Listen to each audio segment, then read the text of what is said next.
Hello, welcome to another episode of Low Code Café. This is episode number 172 for October 9th, 2024. Today we're going to talk about mastering metadata extraction with Plantain app. We're going to focus in on one particular use case, but the takeaway should be creating structured information from your unstructured data.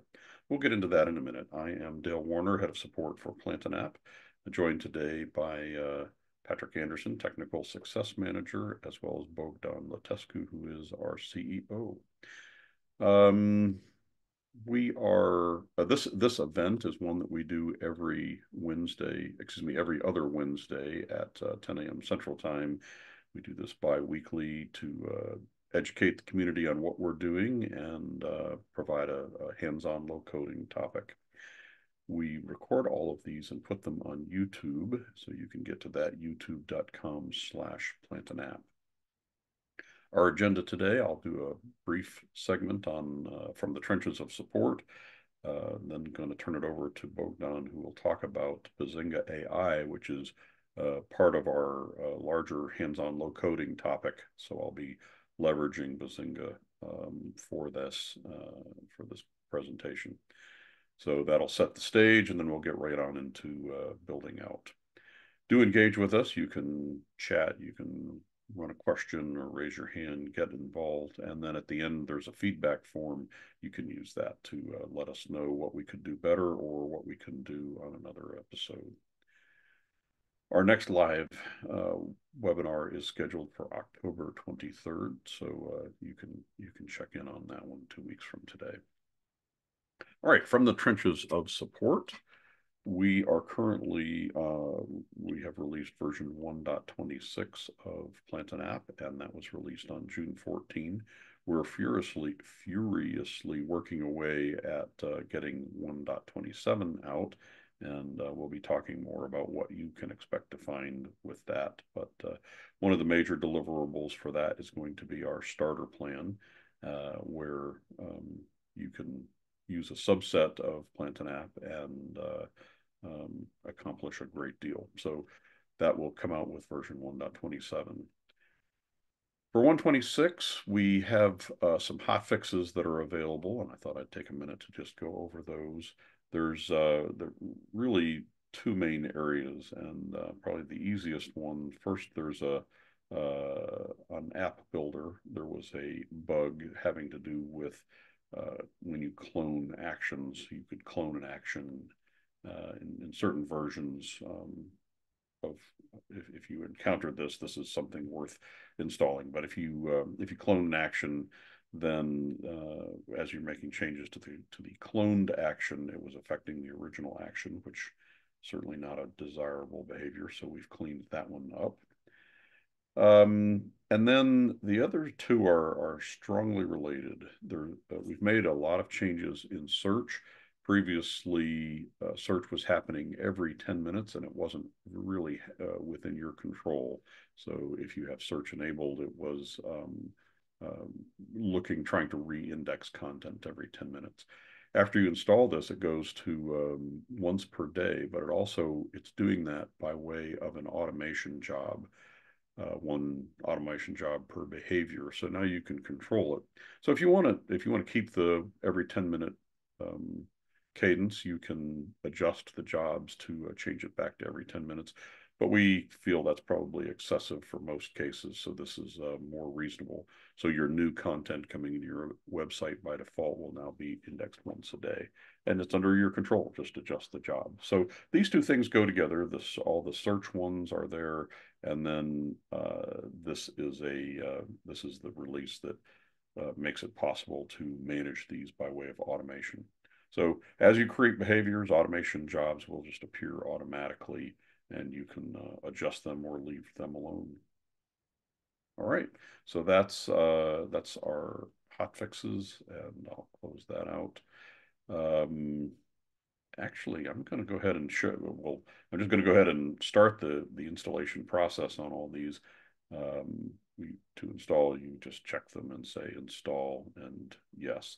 I'm not going to wait on the result, but those will be installed, so we'll be when we visit the Hotfixes app next time, we'll just see the new ones. All right. Beyond that, I wanted to mention that we do another event every week on Fridays, this same hour. And so we encourage you to join the Low Code Campfire. That is our conversation format version where our team and our users all engage together. We talk about the challenges that you're facing and the new things coming down the line, things we think you should be aware of. And so that's a good investment and a way to engage with us directly. We often see problems solved just immediately within the room. So engage in Campfire, and the link for that is going to be on the chat here. We have links to get you to the Low Code Campfire, our webinar recordings on YouTube, our community portal, which is another great source of information and help, and that forum where you can give us feedback. In a minute, I'm going to bring on Bogdan. We're going to talk about Bazinga AI, so that link is there as well. Hello, Bogdan. Hello, hello. Welcome back to the stage. This is actually yours, but I kind of take it over for the last year. So anyway, welcome. You are doing a wonderful job, Dale. Thank you. Good. So I think for most of our community, this is not a new subject. You've seen it around. Maybe you also seen it on the Plantain App website. But we started building this new platform called Bazinga.ai, which is basically building AI assistants in a no-code manner. So like you see in the screenshot here, configuring some a job description, some parameters on how it should work, but then going further to acquire knowledge, to teach the assistant to do things through workflows and many other such capabilities. Next slide, please. So then from an application development perspective, you can think of Bazinga building the same thing that PlantaNet does, but with a lot of AI, especially in the front of the processes. So like you see here in the screenshot, you could easily have an AI that has workflows. It's connected to data, local data from PlantaNet or external third-party systems. And all of this is done quite easily. So you just connect the sources, you attach a couple of workflow, and you're good to go. And Dale will show us a hands-on example today on how to set up all of this. The nice part is that once you have it, it's easy to connect it to the audience through multiple channels. So it can be, of course, through an UI interface like you are used in Plantain App.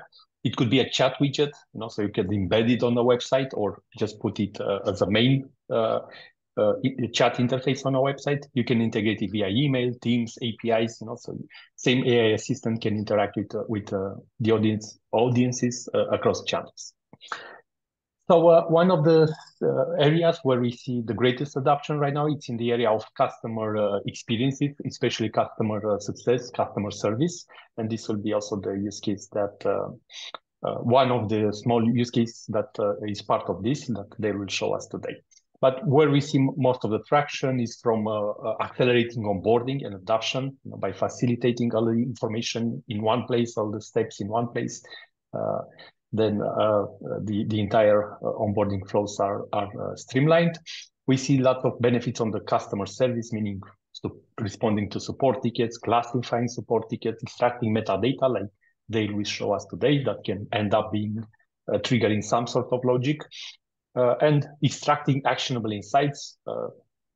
You can think from simple use cases like detecting, for example, the customer satisfaction, which is a metadata that you can extract from natural language, but also more specific information like they will show us today, extracting specific versions for a package, things like that can make it then into actionable metrics.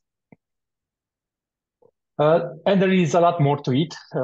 So we built all of this to make AI adoption seamless. So you can get a new AI assistant running in minutes because we do all the parts from ingesting content from different sources to building the chat interfaces, like I mentioned, managing prompts. We also integrated most of the popular models out there, from OpenAI to Google Vertex, Gemini, or to Llama, to Cloud. So we have many models already integrated. So it's a plant and app experience, but applied to AI use cases. And finally, just wanted to mention this, that since the hype nearly 2 years ago, AI got more and more cost effective. You see new models coming out every week, every month, and they get cheaper and cheaper and faster and better. So the adoption becomes more streamlined. With our pricing models, the lowest pricing plan is $49 per month and includes the AI usage with a Llama model. So that's very affordable to build a customer service assistant that's connecting to data sources like documents or just crawling a website and having it serve the customer or the support staff. So if you are interested to learn more, reach out to us. We'd be happy to take this separately. Otherwise, please enjoy this session that Dale has prepared for us today. Thanks, Dale. The floor is Great. yours. Thanks for that setup. So yes, hands-on low coding. We're going to master metadata extraction with Plantain App and Bazinga. So overview of where we're going. We're going to build just one kind of small piece of what will eventually be a much larger system. We're going to be working on the customer service aspect where we're going to have a service ticket, and so we'll do that in a rudimentary form so that we can focus on how do we extract and store this information coming out of the unstructured messages that are coming in. What I hope that you'll take away from this is how to leverage AI to get that metadata from any type of unstructured message. So we're going to focus on support tickets, but if you were getting invoices or orders or something specific to your industry, you could apply this directly as well. And then, of course, an introduction to Bazinga, see some of the screens from that. So let's do a quick demonstration of what we're going to accomplish. I have a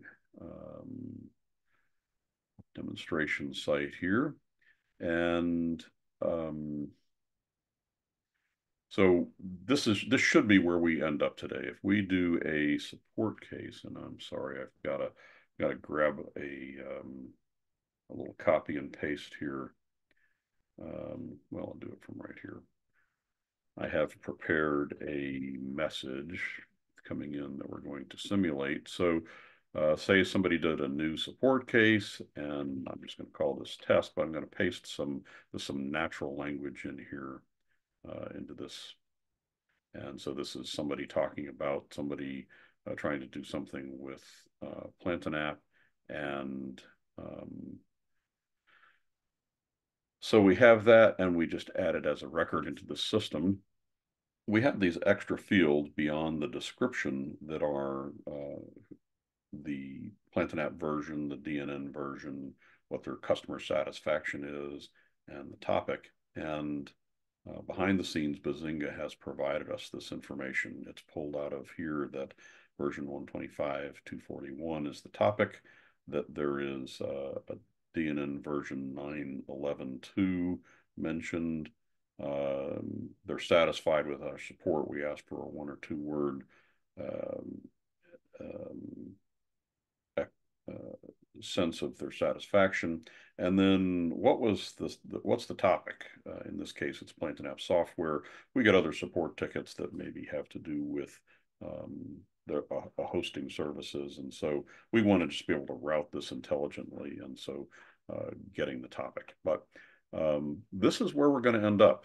We'll be able to take a message, pull out the information that we care about. As a matter of fact, we can pull, it's actually pulling out information beyond just what we care about. We've told it explicitly that we want and you'll see this as we build it, but we're telling it we want the Plantain App version and the DNN version and their satisfaction in the topic. But it also found something that we didn't ask for, the name of the person involved. And so it's passed that on to us as data that we can use as well. So not only are we getting the things that we specifically asked for, but we're letting it make some decisions about providing additional information. So that's where we're going. Let me put that aside.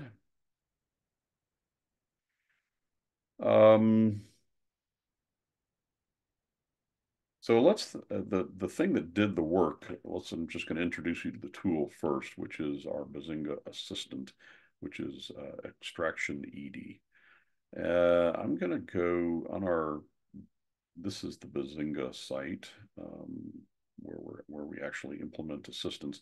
We have a number of assistants available to us that have been built in our scenario, and extraction ED is one that was built specifically for the task that we're doing. So I'm going to go into extraction ED and just show you how it was.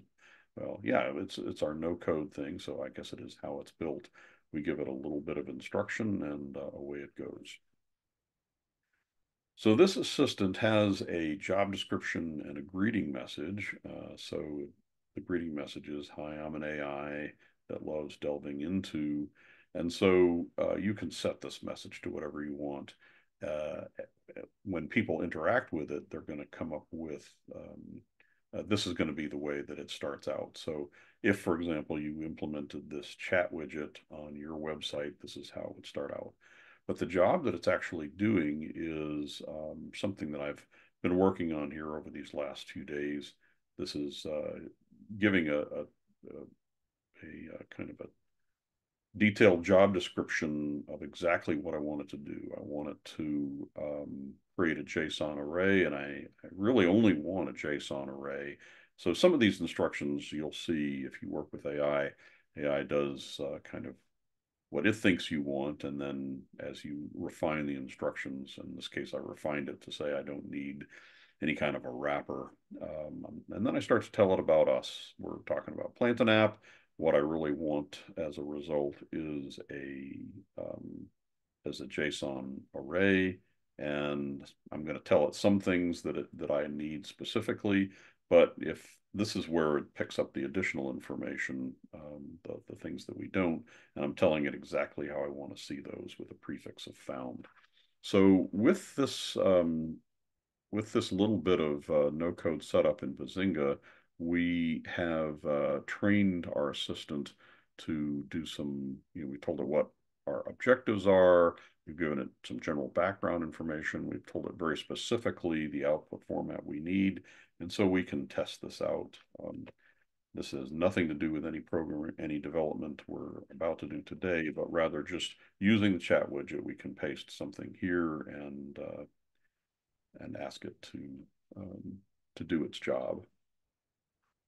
And so without any additional instructions, we're seeing it's pulling out the Plantain app version.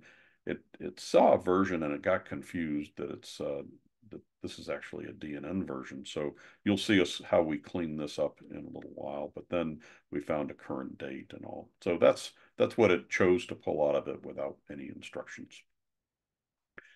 Let's do another one. This is more of a hosting related request. And so if we start a new conversation and paste that one in, we'll get a different extraction taking place. So we're getting the IP address as a property. We're getting the company as a property. We're getting some GUID information that's part of this. It found a number, which is the same thing as the IP address. So it found a lot. It extracted a lot of information just on its own based on our instructions. So this assistant knows how to do the job, and so if we link it in, we can get it to do this job for us with very little effort. All right, so that's our Bazinga assistant. Let's go on and do some hands-on low code. I've started with an empty Plantain app system, and let's see, we'll talk about where we're going. So again, we have this very simple definition. We're going to create a very simple support case. This is going to hold on to our message, and then we'll also create a metadata entity that is going to be how we describe and pass on to Bazinga what we want to get accomplished. So let me find that information and we'll get started.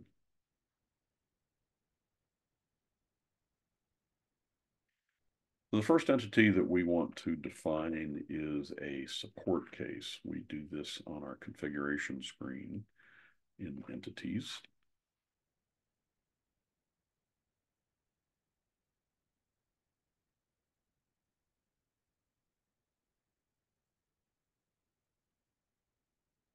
After a brief delay. So within entities, this is a place where we can set up a data structure. And this is, let's go ahead and take the effort to name our namespaces. So we will create a new namespace called support. So everything having to do with support we'll put here. And so we'll select that. And the thing that we're defining as a support case, and the plural of that is support cases. This impacts the way our automatic screens are developed. And we're just going to put this on the main menu. So it doesn't have a parent page. It's going to show up right on the top of our menu. You'll see that in just a second. And we are going to create a few custom properties. So the first one is title, and that can be a text property. We're going to have a description. This is actually intended for our message for the support ticket. Could be large, so we'll say large text. That gives it a kind of a long thing. Let's say that a large size that's available to it. This is a support case is probably going to be tied to some user of our system, so we'll search for it. We'll connect it to our user entity. But now we get to the things now that we have a message, a description, what do we want to extract from it? And one of them is the reported PAA version. So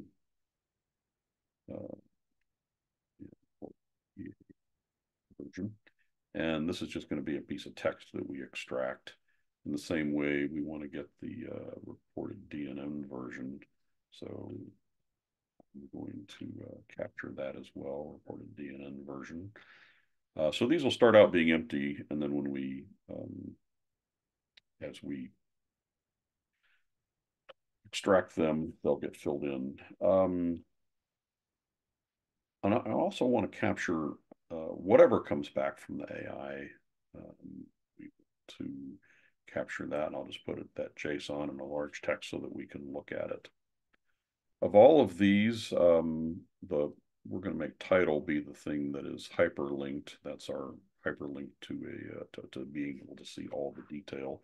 We have to pick a display name, so that's it. And today I'm not going to concern ourselves too much with permissions, just so we can focus on the effort at hand. So this is our support case entity. And what will result from that is if we go to the front part of the site, we now, because we didn't give it a parent page, support cases shows up on our top level menu. We can click into it and we have a listing of support cases, and we can add them. So we can add, for example, a test and put one of our test texts in here. The reported by user is automatically linked to a drop-down list of users. And then these other things are empty. So this is just filling in if somebody, wherever a test case comes, wherever a support case comes from, they'll be stored here in support cases. So that's our first piece. And then the metadata is the thing that's going to help us. This is what's going to be used to build the prompt to AI, telling it exactly what we want to extract out. So you'll have you may not have support case, as I mentioned. You might have invoice, but you'll probably have something like the metadata entity that I'm about to build. And let me look at what that should look like. So we'll do a new entity, and this is going to go into our, I'm going to create a namespace for it. It's going to be called our metadata namespace, just to differentiate the different pieces of our system. So this is the thing that's going to help process metadata. And we're going to call, the singular is going to be called metadata, but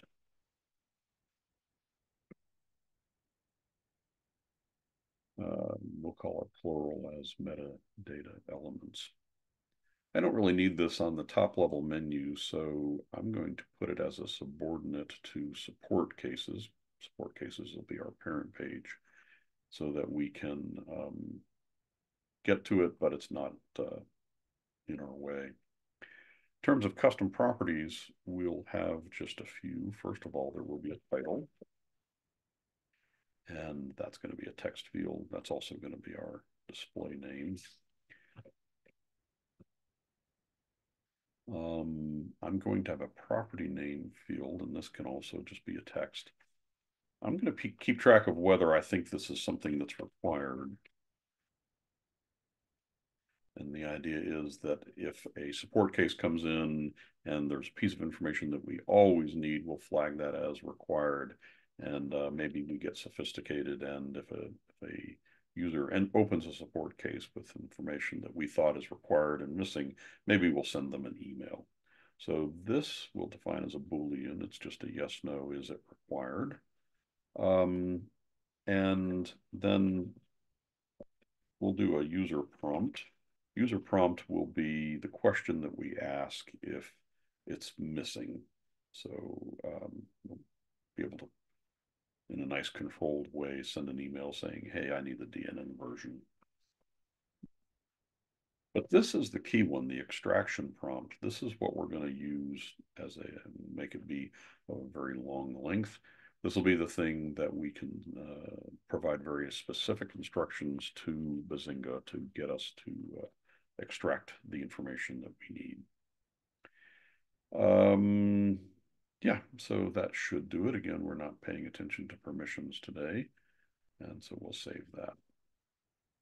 So we have our two entities, and so when I refresh, I can see that our new metadata elements are under support case. So let's take a look at what these things, let's enter in some of these so that you can see where we're going. The title of this first one is going to be the reported PAA version. We want to be able to extract if there's a version in this message, we want to be able to extract it. And then for convenience sake, I want the property name that it creates for me to be identical to what I use in my support case, which is reported PAA version. And actually, you can see this maybe a little bit better under, I'm going to turn on the SQL console so that we can see. This is our new SQL console, by the way. Much kudos to Patrick. That as we look at our support case, and I'll just do a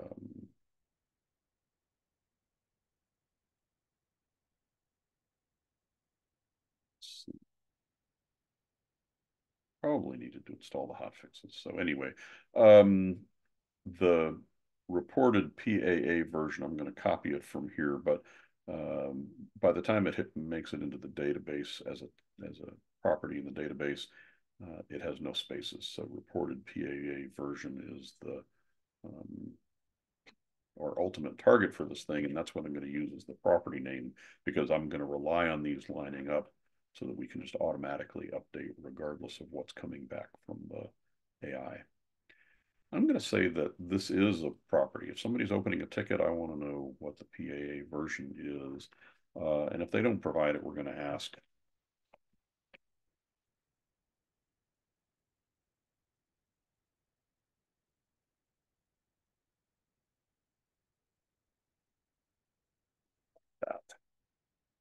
Now, the extraction prompt, this is back to a little bit of AI engineering, telling it, giving it enough information so that it can pick this out of a lineup. And I've prepared this in advance, and so it's probably easy if we just go over it.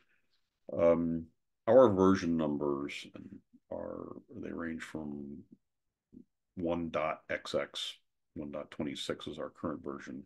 We might have somebody might specify they're using 1.26, or they might say specifically, I'm using 1.26.273. And so this is our formatting, the way we do it. And so we're explaining to the AI how to pick out a version number that is a Internet version number. And the lowest value that we're ever going to experience is 1.10. That's where that's at least where my experience with the product starts. I don't think we have many people on that version anymore.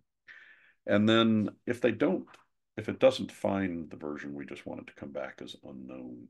So now when it sees something that looks like that numbering format, it's going to figure out that that's a PAA version, whether the user explicitly says that or not.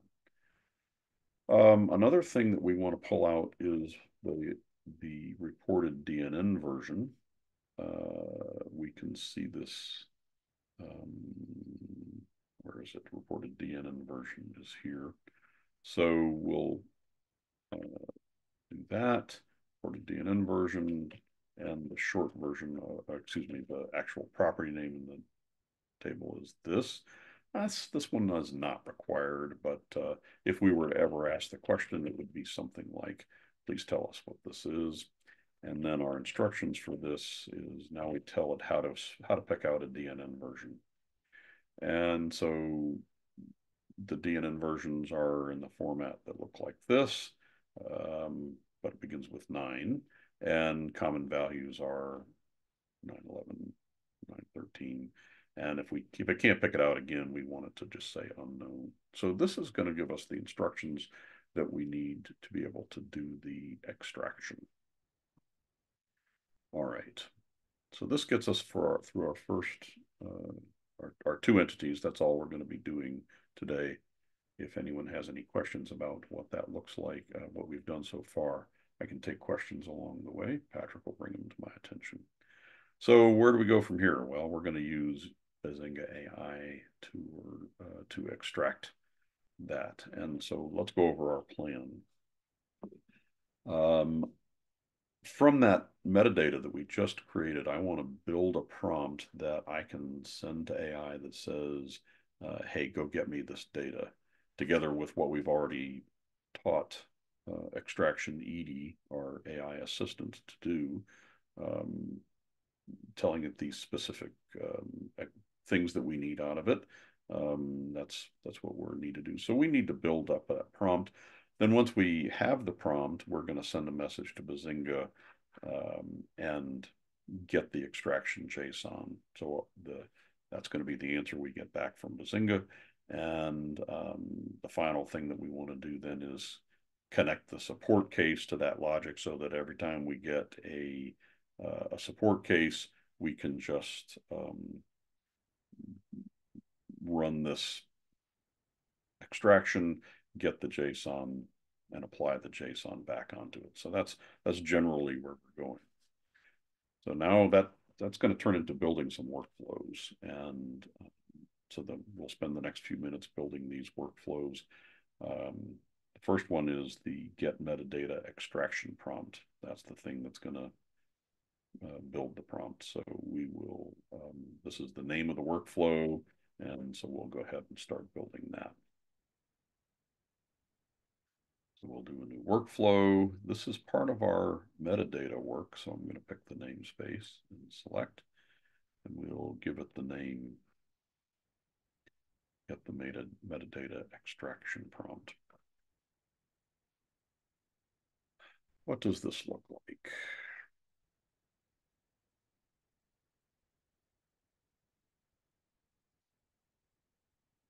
In this very simplified case, we're not even going to have any inputs. It's just going to go through all of those metadata records that we created a minute ago and create an output that will be our prompt. And so we'll just set our target here as being, we're going to output a prompt, and we're going to get a value. We haven't defined it yet, but it's going to come from a token we create called prompt. And so now our challenge is to do the work to build that up. This isn't too hard. We're going to start out by initializing the prompt. So we can do that in context. Create and update tokens. We'll create a token that is, the purpose is we're going to prompt. And so prompt is going to start out getting the value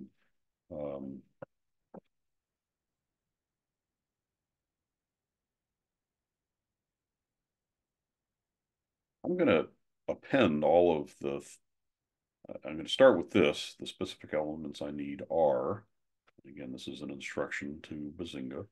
I'm going to be appending that to prompt in the next few steps. So this just kind of sets the stage for what we're sending to Bazinga. We get our prompts from the metadata entity. So we can say read metadata elements. And if we were more sophisticated, maybe we would have a setting on the metadata elements, some that belong to support cases, some that belong to invoices, so that this could be expanded. But for now, this just everything that's in metadata is something that we want to provide as an instruction.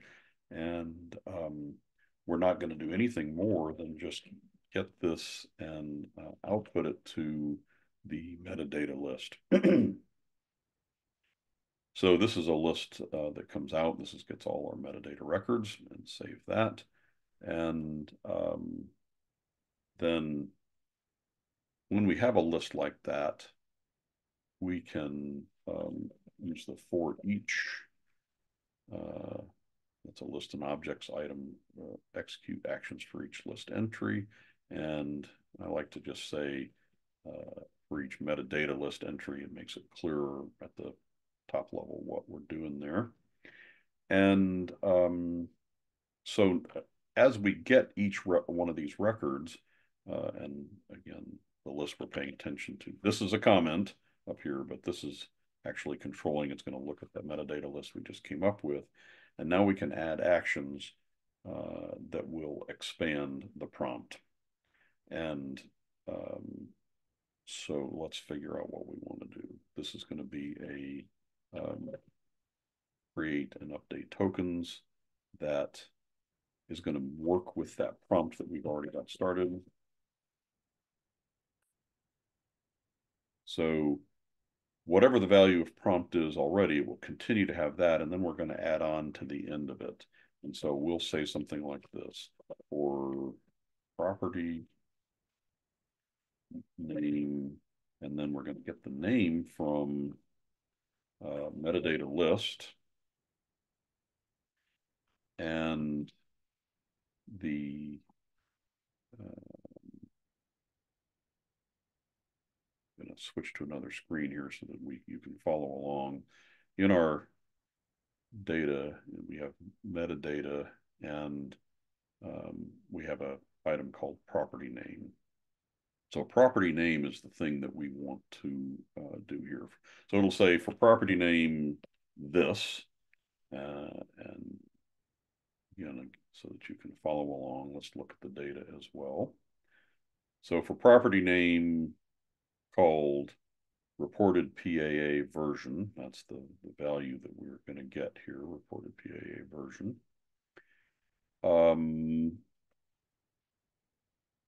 And then we will say metadata list, colon, and we need the extraction prompt.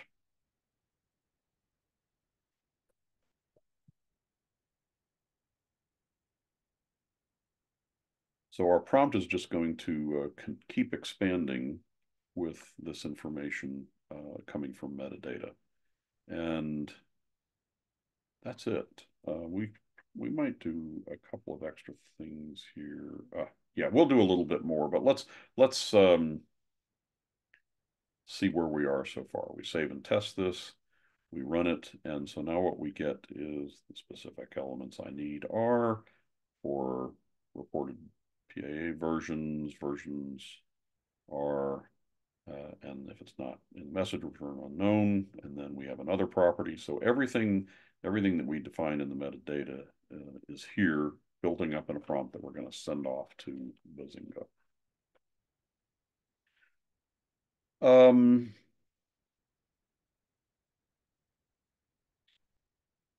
I was I also want to send an indication of whether or not it's required, and I'm just going to copy these in here to move things along. So we'll import these. I'll now explain them.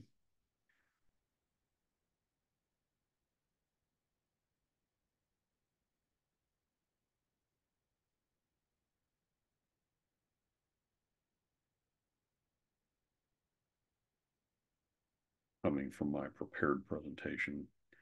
Um, so we're setting up the is required. So using our property is required uh, from the metadata table, we are adding a comment letting the AI know. Same prompt that we've been working on, this property is required. And then alternately, if that value is a not, and that's what this exclamation point B means, if that value is false, then it'll say this is not required. And so the end result of this, we can test it out really quick, is for this property, if it's not in the message, this property is required. This property is not required. So we get that all in the message. So we've accomplished our first objective, which is that we have a prompt that's going to be used with AI. So now we just got to talk to AI. How are we going to do that? And that's going to be our next workflow. So let's go back. We'll save this and create a new workflow. This is still part of our metadata extraction, so we'll choose that as the namespace. And the name is extract metadata Bazinga. And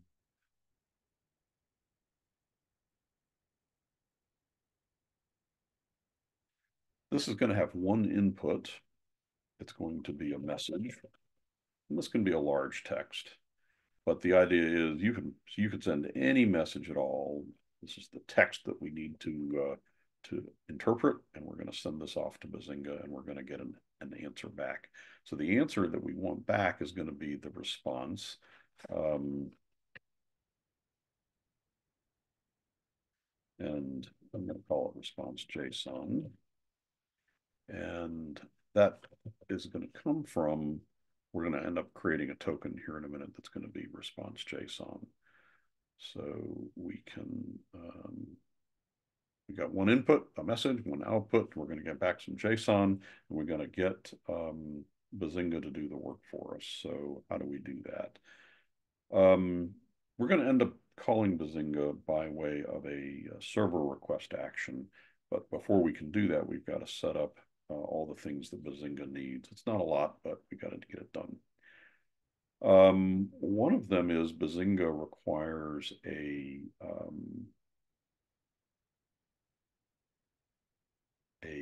API key, and I don't want to show you the API key here on the screen because then I'd have to change it. So I'm going to import it from a file.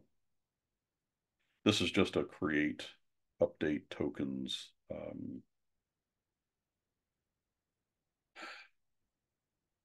that creates the API key. And so there'll be an API key in the context, and we can use that in the next step. And yet I didn't show it to you, so that's good. The other thing, we're going to use that workflow that we just created a minute ago, and that's down here in workflows. It's the uh, execute the get metadata extraction prompt. This is going to get us what we need so that we can instruct Bazinga what to do. So this is going to be our extraction prompt. And so now we have almost everything we need. And what we're going to do then is use a token, create a token that will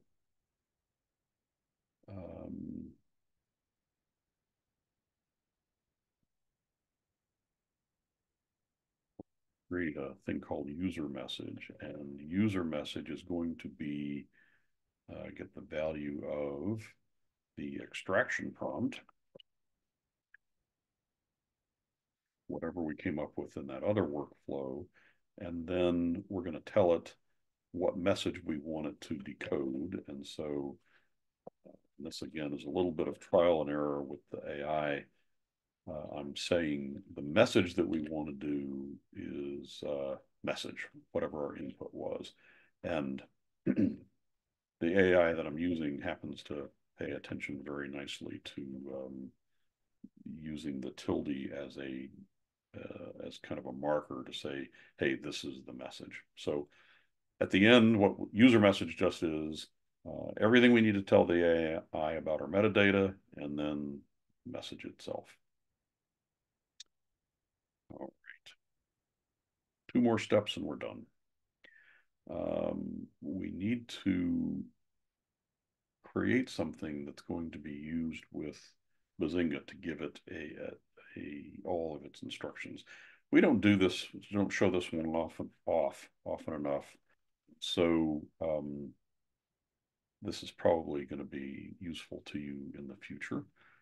Create JSON object. This is the result of this is going to be some JSON, and I guess we can name it right away.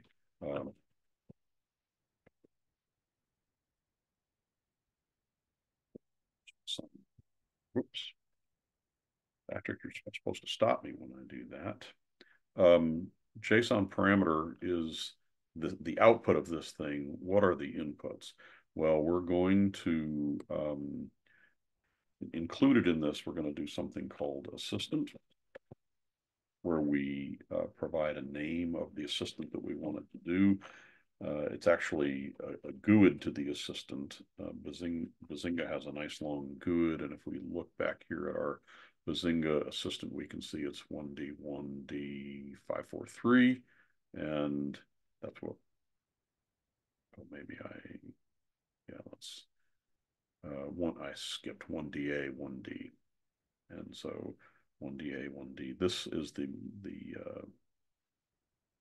key for that, and we are going to format it as a string. So this is going to put this assistant into the string, into the JSON parameter.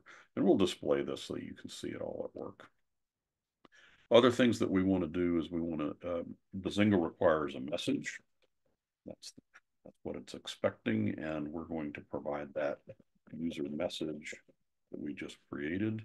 And that also will be a string that we're sending along to JSON.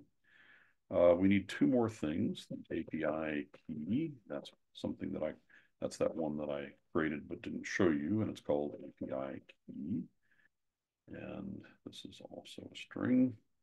And then the output type that we need back is text, and that is also a string. So let's do a little test to see how far along we are. The output that we will ultimately get out of this is the response JSON, but let's output the JSON parameter that we just built so that we can see it at work. So we're not calling Bazinga yet, but we are just going to see what that looks like, what we're sending to it. So we'll do a test message, and JSON parameter ends up with all this stuff in it. This is what Bazinga needs. We'll use our JSON viewer here to display it, but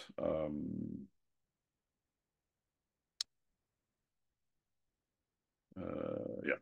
So we've put the assistant into it. Oh, now I've done it. I've shown you the API key. Now I have to kill myself.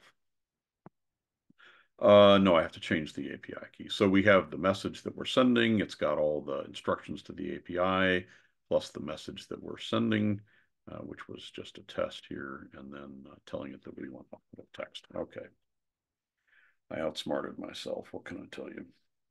So we're all set to call Bazinga, and so we can do that. We're going to call Bazinga for our response. This is going to be as a server request. Server request experimental in 126 is going to be the server request action, and so I'm just going to use that here going forward. The URL that we need to call is the Bazinga version 1 assistant chat. This is something that if you use Bazinga will tell you what URL to use. This is a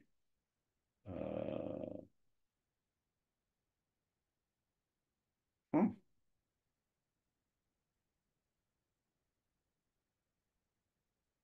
Hang on one moment.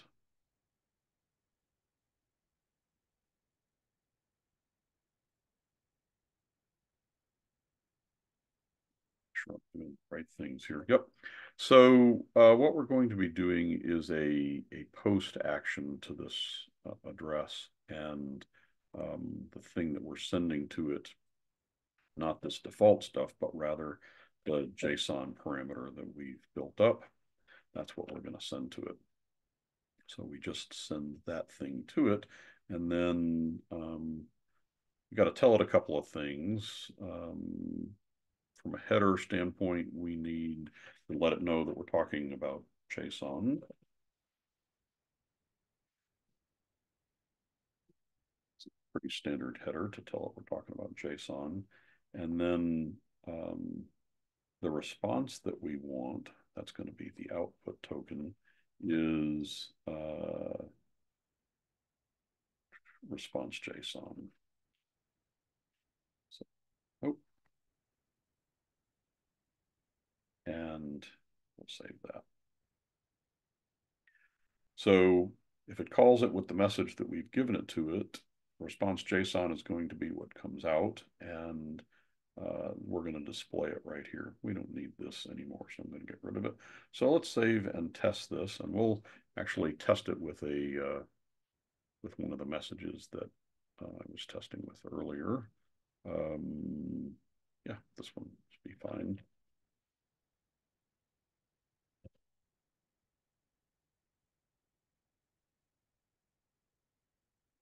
Bazinga runs, and ed extraction ed gives us the things that we want.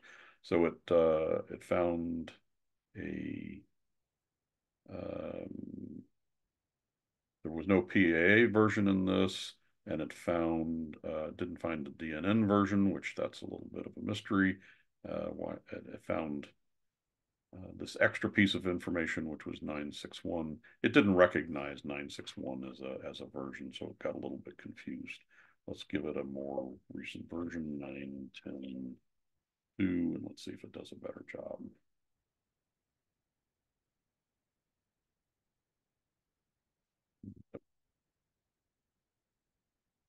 All right, so it's working. It's just not working well yet. In the interest of time, I'm going to go on to our last piece of the puzzle because we will cleanup is going to be part of this. First part is getting it working, then it's getting it working right. We want to wire this to our support case.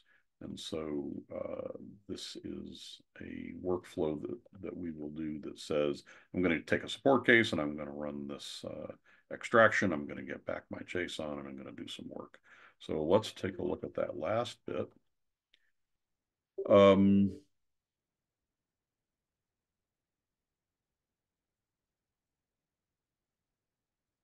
we're going to call that one extract metadata from support case. So let's build it. Again, metadata item that we'll name based on our plan. And the inputs for this is going to be a support case. So we will say support case, and we will pick an entity of type support case. So that's what comes in. We're going to process that using our workflow.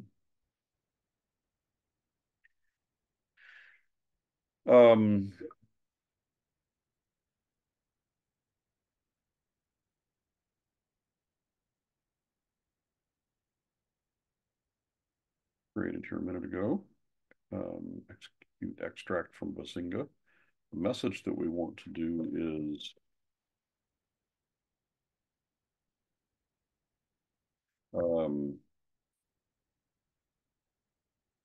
is going to be support case title. And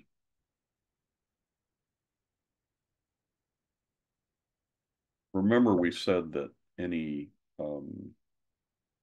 whatever message we pass into this thing, so we can build up our own message. We're building it this time from the title and description, but we can do anything. And then we're going to put that in response JSON. We'll put it in response JSON. And let's just go that far, and then we'll talk about the rest of the solution. So the output of this, we will just demonstrate that it worked.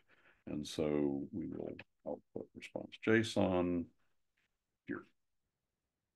So let's save and test this. We created a test earlier that had, what did it have? This number 1, please add an exclusion, blah, blah, blah. So when we run this, it's going to get the JSON back. So we have some things like the IP address and the company, but no version or Flintonet version. Okay. So this is the short version, the abbreviated version. We've gotten it back. Let's do one more thing. We can update our support case to have that metadata put onto it. So we'll partially update the support case. The one we're going to do is support case ID, which came from our input. We are going to update the metadata with our response JSON that we got back. So whatever we get back from our call to Bazinga is going to go back on the case. And so let's save and test this one more time, and then we can see it at work.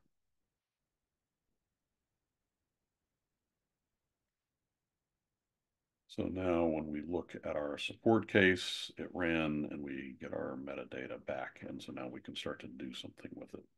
So what else could we do? If we go back to the demonstration that I showed you when we started, we can expand this extract workflow to look at the JSON that comes back and to push the metadata onto the record. Both, I mean, we've gotten the raw metadata back, the raw extraction back, but for each of those other things, we can write the SQL that will update the record and store that on there. So that's kind of our next step. And I'm sorry we ran out of time to do that, but not a hard exercise from there. The other finishing touches that we could do with this to clean it up is this JSON that's showing here is probably not something we want to see all the time or in the support case, so we can hide it. That's something we can clean up. We can create an automation job to trigger, we can put a button that does that extraction workflow, so you can click on it and force the extraction.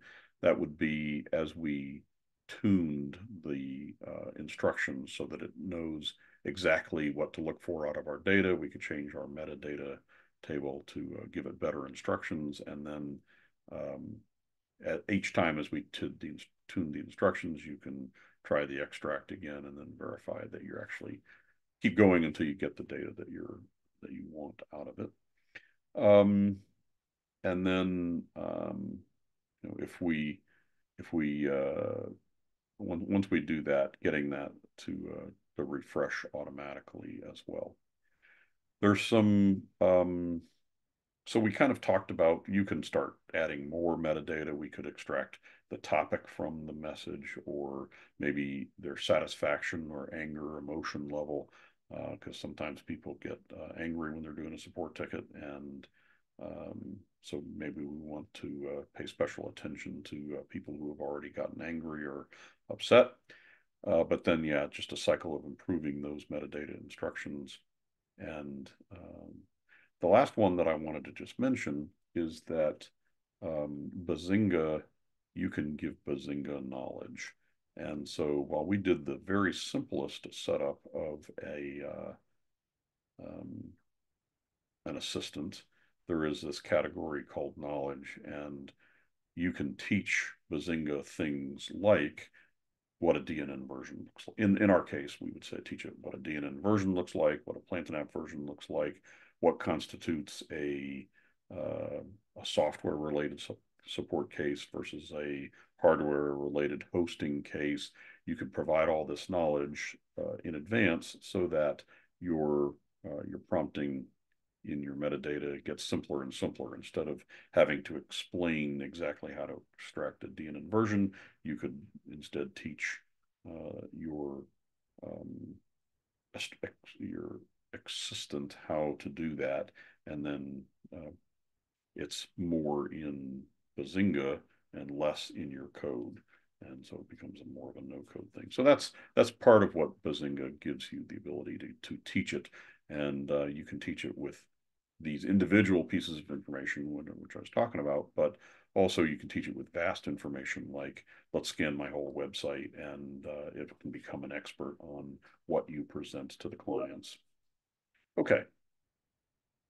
Since there are no questions and we've hit our hour, I'm going to wrap up with that.